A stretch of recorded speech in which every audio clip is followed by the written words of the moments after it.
Happy Pi Day. My name is Mahek Chhatrapati, and I'm a senior product manager at Amazon S3. Later on, you'll be joined by my colleague Nikithan Kapila, and today we're going to be giving you a talk about optimizing your storage costs using Amazon S3. So first, we're going to provide an overview of Amazon S3. Then we'll actually review the steps for cost optimization, starting with how do you define your workload requirements? How do you organize your data? Followed by that, we'll talk about how you can analyze, act on, and measure your storage and storage costs. Then we will do an overview of utilizing S3 storage classes, and we will then do a deep dive on S3 intelligent tiering for automatic storage cost savings. We'll end the presentation with some key takeaways that you can use as you go about your cloud cost optimization journey today. So as you may know, over 90% of our roadmap comes from conversations with customers like you over the last 15 years. Here are a few of the millions of customers that use AWS storage. We just want to say thank you for trusting us with your storage, helping us to innovate and launch new products and features. So how are customers utilizing Amazon S3? We have a variety of use cases, from media assets to data lakes to machine learning training data to even medical images and records. And when you look at our roadmap and what we've developed over the years, it's easy to see that what we launched comes directly from what customers are asking for. Customers are helping us to innovate, and we're helping them to get where they want to go and give them what they want to see from S3. So when you're looking at optimizing your costs in S3, we like to think of it in 3 simple steps. The first step is defining your workload requirement. As we mentioned earlier, we have thousands of workloads spanning every single industry, all of which have unique application requirements. By understanding your specific requirements, you're much more likely to better optimize your costs. So let's dive into that. Let's dive into actually defining your workload requirements. As we said, the first step to optimizing your storage costs is really to understand your workload requirements. So let's say you're storing a media file where you need to stream content as soon as it's accessed by the users. In this case, high availability and high performance are key. Let's say you actually have a machine learning workload where historical data sets no longer need to be accessed immediately. The bottom line is no one really knows your application as well as you do, and so you're the one who can actually best define these requirements. There are a couple of questions you should go ahead and ask yourself. Firstly, so what durability or redundancy do you want? What type of availability is right for your use case? How often do you access your storage? What performance do you need? Do you need millisecond latency? Do you need minutes or even hours? And finally, how big or small are your objects, and how long do you actually want to store them on S3? After you understand those, the second step is to focus on organizing your data. So today we see customers with diverse organizational structures across different departments, teams, and users. And what we recommend to customers is that they organize their data based on their unique business logic from day one, right when they began using Amazon S3 storage, which really can help them best optimize their costs. So the first step in actually organizing your data is creating buckets. Buckets are S3 resources, and you can use these buckets across different business units within your account. To further organize, you can then add prefixes to your key names after the bucket name. That implies a folder structure to really keep things simple. So let's walk through an example. So let's say you have unit 1, which is a prefix, and so is internal. With these prefixes, you can actually list out those shared prefixes or even write rules that act on one of the prefixes. So let's say I want to look at all of the objects that are in prefix unit 1. After that, you can then use object tags. Object tags are key value pairs that help you to further categorize your objects by associating up to 10 tags with an object. You can then add things such as project name, the data type, or even retention info.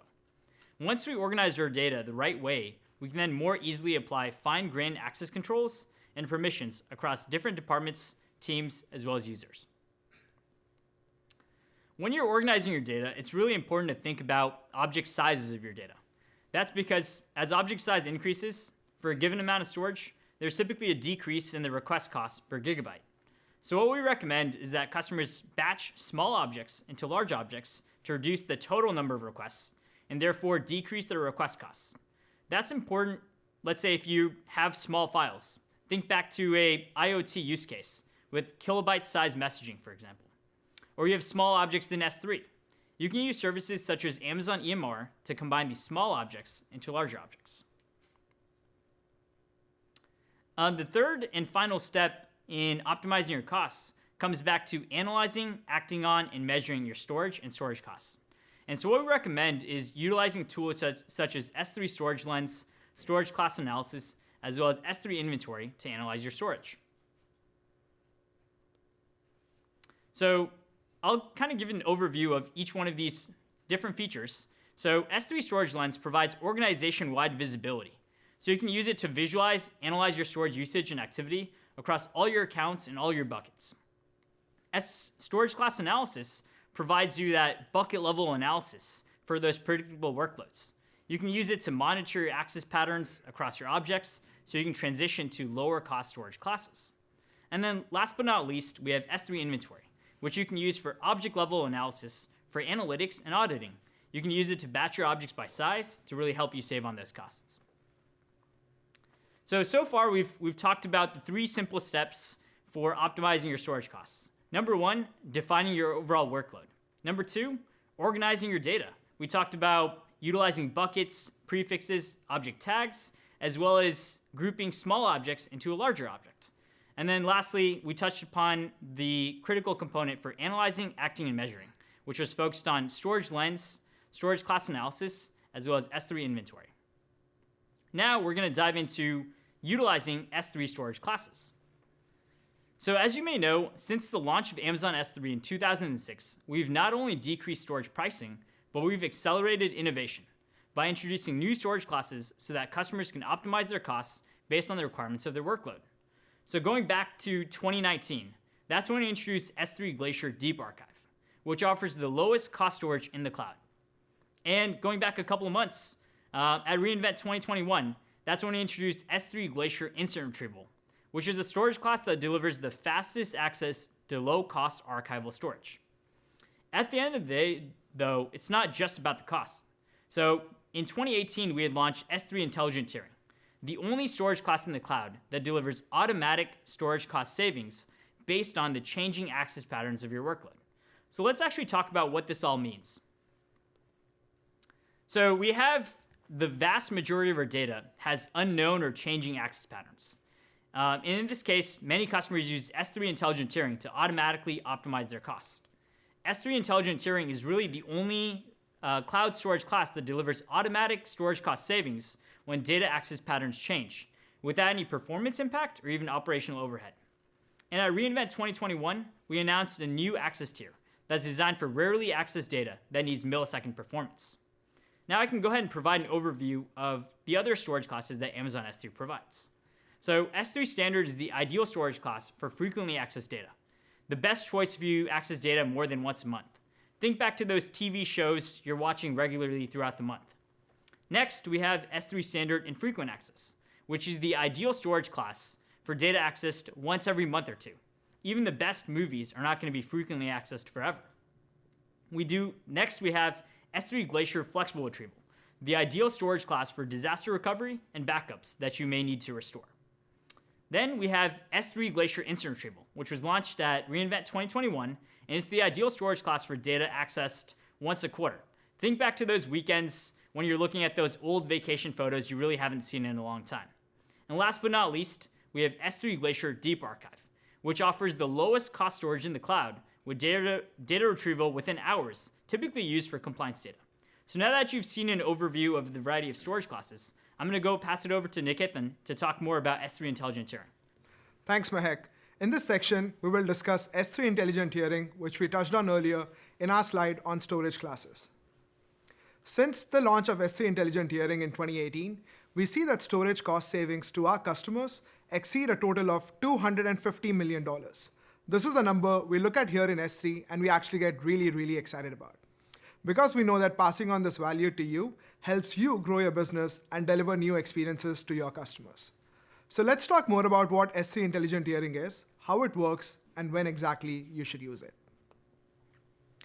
S3 Intelligent Tiering is the only cloud storage that delivers automatic storage cost savings when your data access patterns change. With the new Archive Instant Access tier, S3 Intelligent Tiering now automatically moves objects between 3 access tiers without any impact on performance and without any operational overhead. The new Archive Instant Access tier delivers up to 68% lower storage cost for data that has become rarely accessed when compared to the infrequent access tier. Again, there is no operational overhead, no lifecycle fees for moving data between different access tiers, and there's no retrieval fees when using intelligent tiering. All of this while providing the highest durability and the highest availability. In the earlier slides, we talked a lot about optimizing costs for workloads with known or predictable access patterns. But in fact, we see that vast majority of data in S3 has unknown or changing or unpredictable access patterns. And that's because we can identify that a certain data set is rarely accessed at a specific point in time, but we just don't know when the access patterns for that data will change in the future. For these use cases, you should use S3 intelligent tiering to automatically optimize your storage cost based on the changing access patterns of those data sets. And this also includes optional archiving capabilities to get the lowest storage cost for data that's not accessed for longer periods of time. All right, now let's talk about some of the common use cases that are ideal for using S3 intelligent tiering. First, we see customers with data lakes and data analytics use cases using S3 intelligent tiering by default. With these use cases, it's very common that many analysts, data scientists, and even data engineers within an organization will access different data sets for, let's say, machine learning, ad hoc analysis, or even business reporting. And they are all accessed at different times that are unpredictable. We also see that many customers have online content available for sharing across the user base that can be rarely accessed at specific periods in time. But those access patterns can spike at any given moment. Let's take, for an example, public research data available for scientists and professors over the internet. Oftentimes, they are infrequently or rarely accessed, but unforeseen world events can drive a surge in demand in historical, economic, or even weather pattern data. And finally, we also see customers with long-tail data sets having tens to hundreds of buckets with varying access patterns. This is ideal for S3 intelligent tiering as well, especially if your organization needs an easy and automatic way to optimize cost without any impact to your application performance. So let's talk more about how intelligent tiering works. In exchange for a small per-object monitoring charge, S3 intelligent tiering monitors the access of every single object uploaded or transitioned into the S3 intelligent tiering storage class. Previously, any object not accessed for 30 consecutive days will automatically move to the infrequent access tier. And if that object was accessed later, it was then automatically moved back to the frequent access tier. That's without any retrieval fees or any impact to your performance. With the recent launch of Archive Instant Access tier at re:Invent 2021, we give customers the benefit of automatic cost optimization and the lowest storage cost for rarely accessed data that requires immediate retrieval. Similar to what we discussed on the previous slide, objects uploaded to S3 intelligent tiering are first stored in the frequent access tier. Any objects not accessed for 30 days are automatically moved to the infrequent access tier at 40% lower storage cost. Since re:Invent 2021, intelligent tiering automatically moves any objects not accessed for a total of 90 consecutive days into Archive Instant Access tier and delivers storage cost savings of 68% when compared to the infrequent access tier. So what does this mean for existing intelligent tiering customers? Since we launched this new capability at re:Invent 2021, any object that had not been accessed for 90 consecutive days would have automatically moved into your Archive Instant Access tier, and you should be seeing immediate cost savings in your Cost Explorer reports today.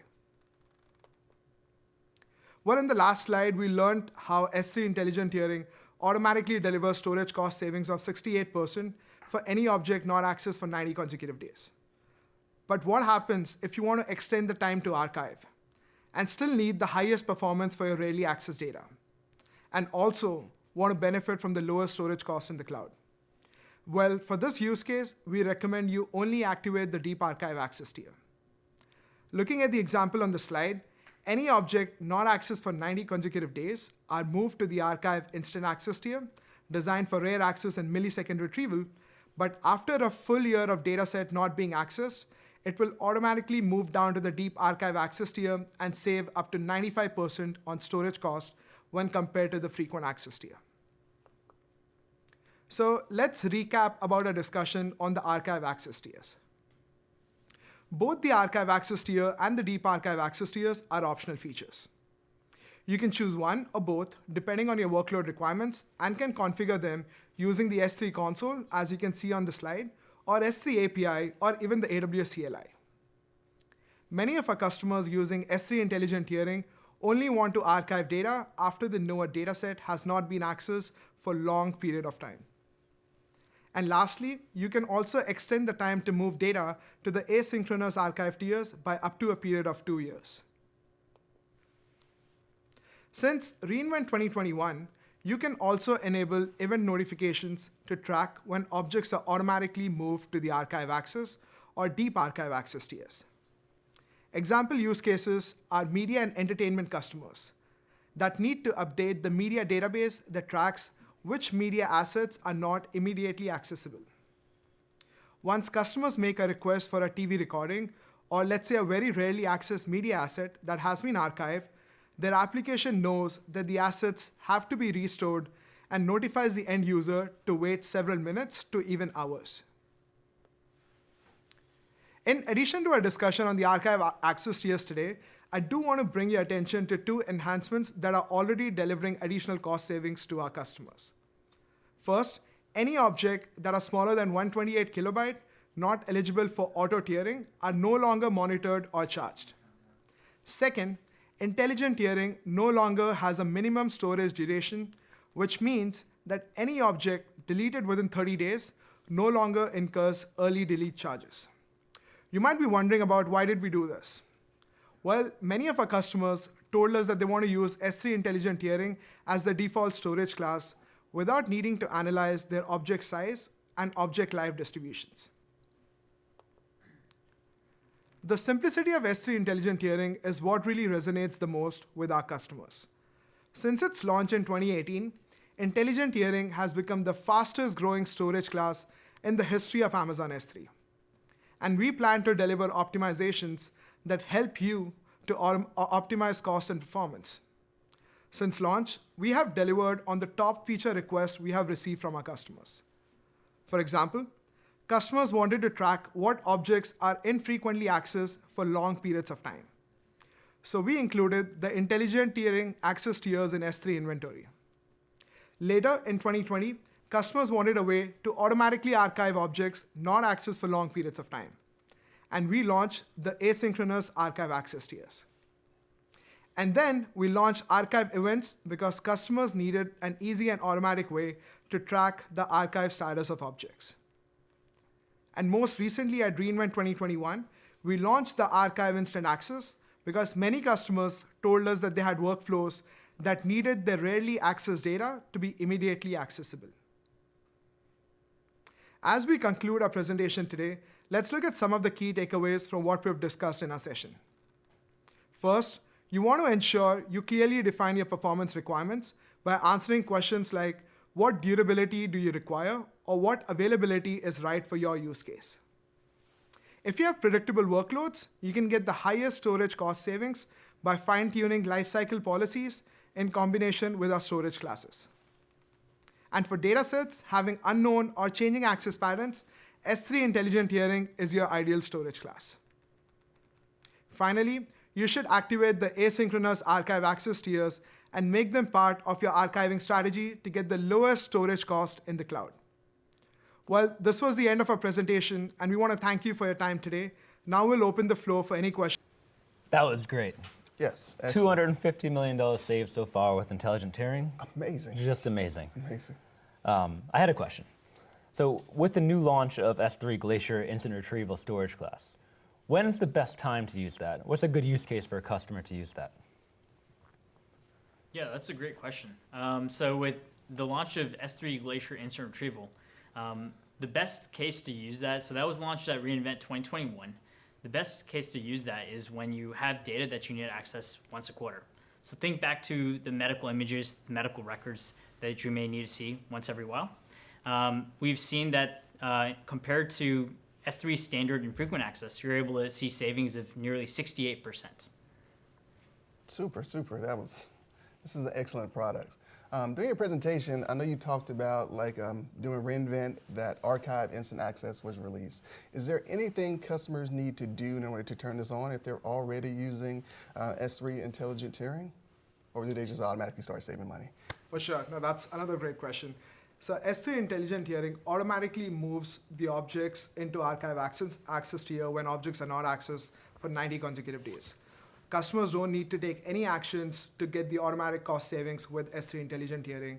And those data sets are automatically moved, generating those cost savings, which can be accessed into the Cost Explorer reports.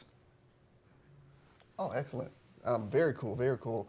So it seems like S3 Intelligent Tiering is awesome for most use cases and workloads. Are there any edge cases where using this may not be the best option for some of our customers? Right. So S3 Intelligent Tiering is usually the best option for getting the automatic cost savings for any data sets. But there are use cases such as when the data is cold and probably not going to be used for longer periods of time, or when customers are already aware of the access patterns for their data sets, such as like having predictable access patterns. For such use cases, we recommend using lifecycle policies, which will give the highest storage cost savings for our customers. But again, applying these policies or taking this approach will require manual resources, and S3 Intelligent Tiering is the only automatic way to get the cost savings, such as 68% with the Archive Instant Access tier. Excellent, excellent. That's great. Saving money is always a win for our customers, That's right, right, Sean? that's right. I mean, I love hearing the stories about how our customers can save money, and the $250 million, wow, that's a lot of money. Growing by the day. Wow, wow. Yep. So thank you so much for the presentation. I mean, it was awesome. I'm sure a lot of our customers will get a lot of value out of this new feature. I do have one more question. Oh yeah, What is your favorite pie? my favorite pie, 3.14. Another joke. Gotta watch it. How about Mehek and Nikitan? What is your favorite pie? I'm gonna go ahead and start off. I'm gonna go with the classic apple pie. Yeah, I love that one. And I love the lemon pie. That's a big favorite for me. Great to hear how customers can save more money on Amazon S3, and how you take the customer's feedback to continually innovate and deliver new solutions to help them save.